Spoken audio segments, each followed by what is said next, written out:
Donc, voici le salut qui se présente. Dès le début, l'homme a besoin d'être sauvé. Nous ne parlons pas d'un salut physique, non. Nous ne parlons pas d'un salut matériel, mais nous parlons d'un salut spirituel. Et l'idée de la vie après la mort a été la base de plusieurs recherches dans beaucoup de traditions, dans beaucoup de religions. Et nous avons mis notre confiance en la chrétienté, en christianisme. Nous avons vu que ça, pour nous, les chrétiens, c'est ça qui est la vérité. Donc, si vous voulez vous baser sur ça maintenant, vous pouvez venir critiquer ce dont nous croyons. Et comment ce salut est présenté? Le Seigneur Dieu donne son Fils, et nous croyons ce Fils-là, et nous avons la vie éternelle. Et par cette croyance, nos péchés sont pardonnés. Et c'est ce que la Bible a dit, que dans le livre de Jean 20, que celui qui croit que Jésus est le Christ, le Fils de Dieu, il a la vie en lui-même. Ça s'arrête là. C'est la croyance, c'est la base. Ce n'est pas une idée d'aller fouiller des choses, non, ni par nos comportements. Donc c'est la base de notre salut. J'ai déjà mis les bases, j'ai déjà mis les balises. J'attends maintenant la rhétorique des débatteurs. Bienvenue les élèves d'Abou Majid. Comme je peux le dire, salam alaikum. Ou t'es encore Médusa. Donc le débat est ouvert. Je vous laisse la parole. Ok, merci Israël. Médusa, c'est à vous.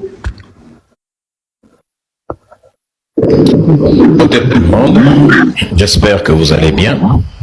S'il vous plaît, ouvrez les commentaires. Dans la mesure de l'audience de l'activité d'un live, les algorithmes de TikTok mesurent aussi l'activité dans les commentaires. Un live qui n'a pas de commentaires a plus de chances de bugger qu'un live où il y a des commentaires qui défilent rapidement. Ça montre que le live est très actif. C'est pour ça que moi je bloque jamais les commentaires et mes lives se portent très bien. C'est pour ça que je vous dis ça. Et la laissez les commentaires s'il vous plaît, laissez les commentaires. Vas-y. Laissez les commentaires, nos gens vont tapoter. Si c'est compliqué pour eux, il faut les comprendre. Ils font de leur mieux, on ne peut pas les obliger à chaque fois. Donc, je voudrais dire que dans ce genre de débat, ce que les gens font, c'est que les gens s'attaquent aux kémites en se basant sur les textes, sur les pratiques culturelles. C'est un angle d'argument qui n'a pas de sens. Chez les chrétiens, on a un Dieu qui a une parole qu'il a donnée aux êtres humains. Chez les musulmans, on a une parole dictée par un Dieu qu'il a donnée aux humains. Et donc, on ne peut pas comparer la parole d'un Dieu avec les paroles ou les actes des êtres humains. Nos ancêtres, ce sont des êtres humains. Ils ont fait ce qu'ils ont pu avec leurs moyens. L'humain n'est pas parfait, mais on peut voir en l'humain les efforts qu'il fait. C'est aussi simple que ça. Lorsque l'autre était sur ce live-là, il a dit les Égyptiens antiques condamnaient ceci, ils condamnaient le vol. C'est déjà à leur honneur que nos ancêtres puissent savoir que le vol c'est mauvais, savoir que l'inceste c'est mauvais, savoir que telle ou telle chose c'est mauvais et puis condamner. Au contraire, c'est une très bonne chose. Mais vous, lorsqu'un Dieu commet des erreurs dans le Coran ou dans la Bible, vous ne pouvez pas comparer les erreurs d'un Dieu avec les erreurs des êtres humains. L'humain commet des erreurs, mais un Dieu, vous dites que vos dieux sont parfaits. Dans la perfection de vos dieux, ils ne doivent pas commettre des erreurs. Mes ancêtres ont le droit de faire des erreurs, c'est des humains.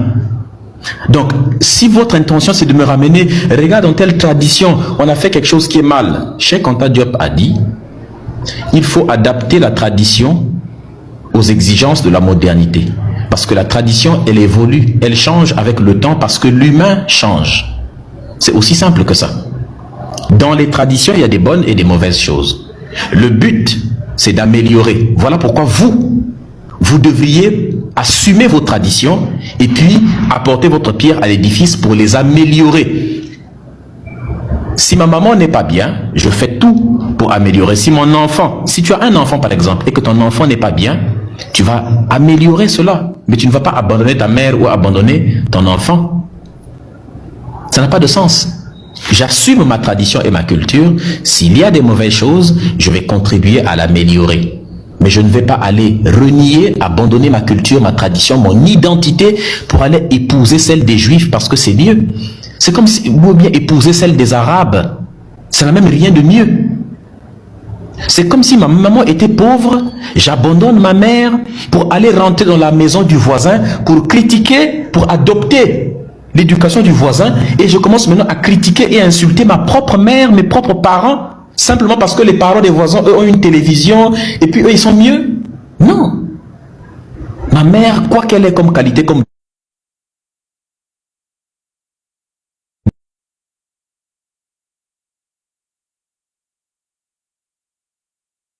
les enfants, mais je transmettrai les qualités que ma mère et mon père m'ont données. Et mon enfant aussi le transmettra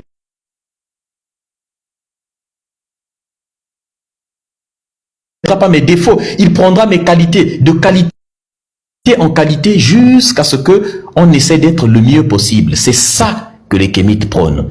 Donc l'intention qui consiste à vouloir montrer dans telle tradition, il y a telle chose qui est mauvais. Nous condamnons tout ce qu'il y a de mauvais dans la tradition, et ce qu'il y a de bien, nous conservons. Et on continue, c'est comme ça.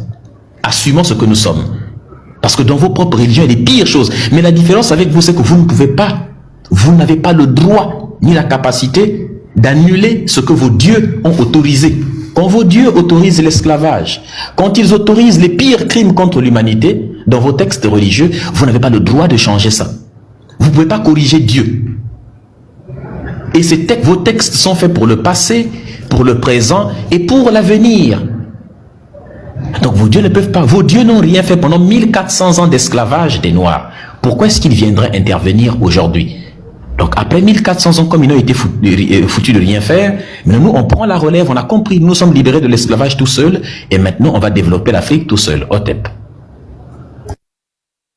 Merci Medusa. Les élèves, bon. allez-y, c'est à vous. Ok. أعوذ بالله السميع العليم من الشيطان الرجيم بسم الله الرحمن الرحيم والصلاة والسلام على رسول الله ربي اشرح لي صدري ويسر لي أمري واحلل عقدة من لساني يفقهوا قولي. Alhamdulillah, je suis très heureux de me retrouver sur ce panel. Et malheureusement, j'avais bougé, mais j'ai pris quelques notes. Les paroles ou les actes des humains comparés aux paroles d'un Dieu. Le livre Les Africains, tome 1, page 160. Bon, je ne vais plus donner les pages.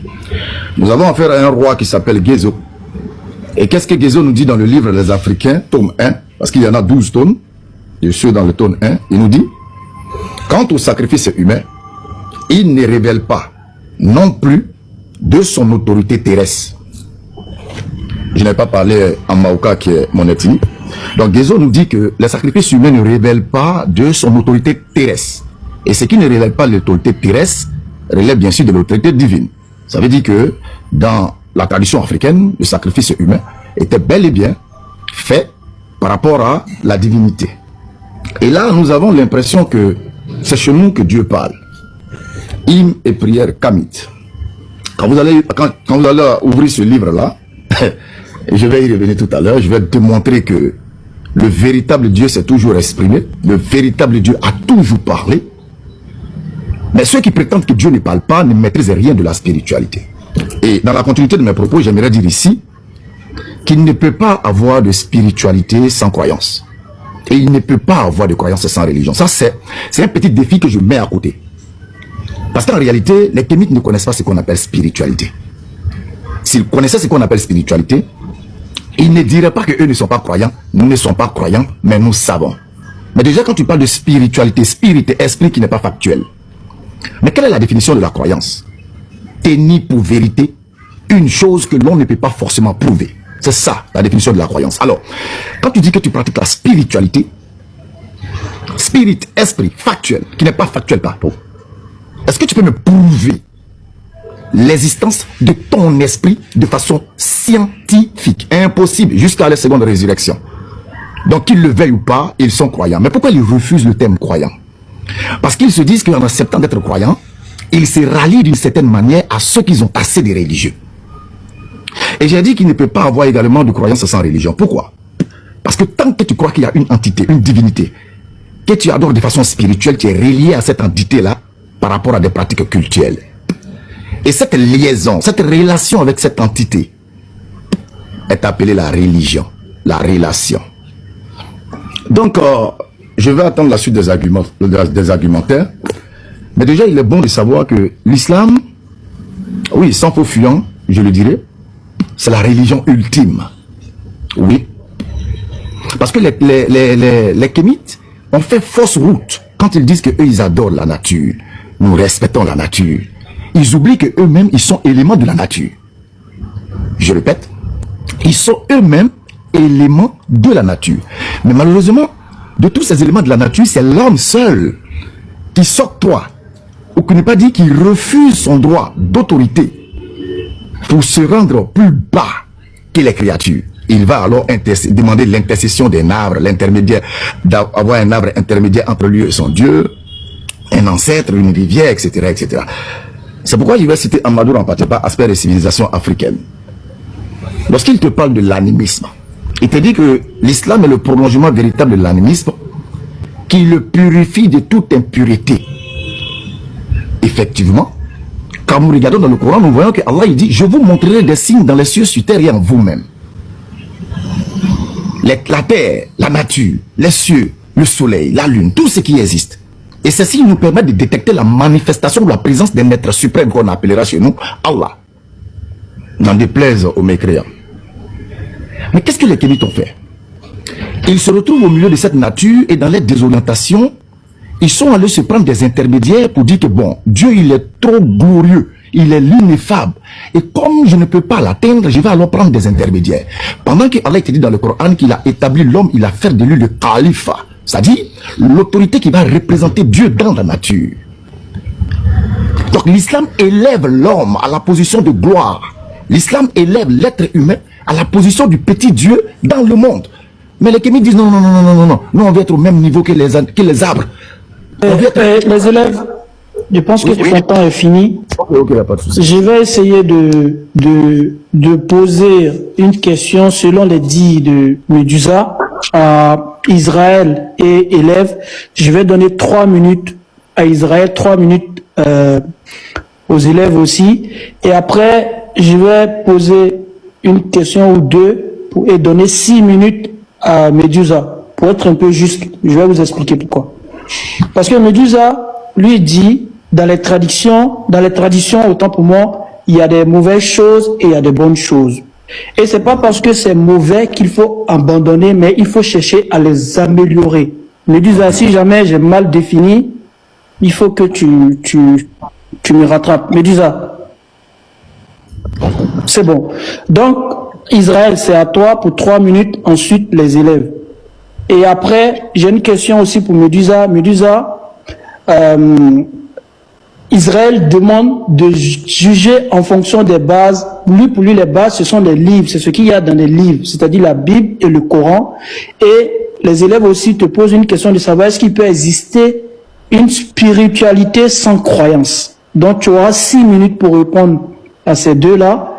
Et pour commencer, Israël, prend tes 3 minutes. Ensuite, élève et ensuite Médusa et élève.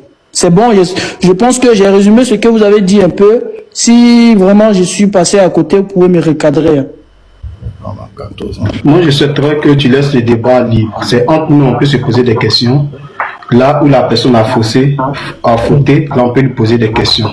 Parce que c'est nous qui sommes dans le débat, on peut voir les erreurs de l'autre. Voilà, moi c'est de l'adversaire. Parce que moi ce qui serait intéressant pour l'audience, ce que vous énumérez là, il faut que chacun réponde. Moi, j'essaie juste de faire sortir ce que vous avez dit pour qu'on soit bien situé dans le débat. Faut pas que chacun vienne, parce que vous avez là de la parole, donc quand vous venez parler... Je comprends ce que tu dis. Parce que si tu donnes 6 minutes à me dire, c'est comme... Non, mais 6 minutes parce que vous deux, vous avez indexé. Attends, on a fait indexer Médusa, j'ai indexé tout. J'ai fait le modérateur faire sa modération, ce n'est pas grave. En fait, Israël, c'est pas méchant en soi. C'est pour nous que vous parlez, hein. C'est pas pour Médusa, en vrai. Tu vois. Et ce que j'ai relevé, c'est ça. Lui, il dit, c'est pas, il y a des mauvaises, dans la tradition, il y a des bonnes choses et il y a des mauvaises choses. Donc, c'est pas pour autant qu'il faut laisser abandonner pour aller voir ailleurs. Mais il faut chercher à les améliorer. Moi, je trouve que c'est légitime. est-ce que ça empêche d'être chrétien ou bien ça empêche d'être musulman? Là, je vais Vous répondre. allez répondre. Je vais répondre.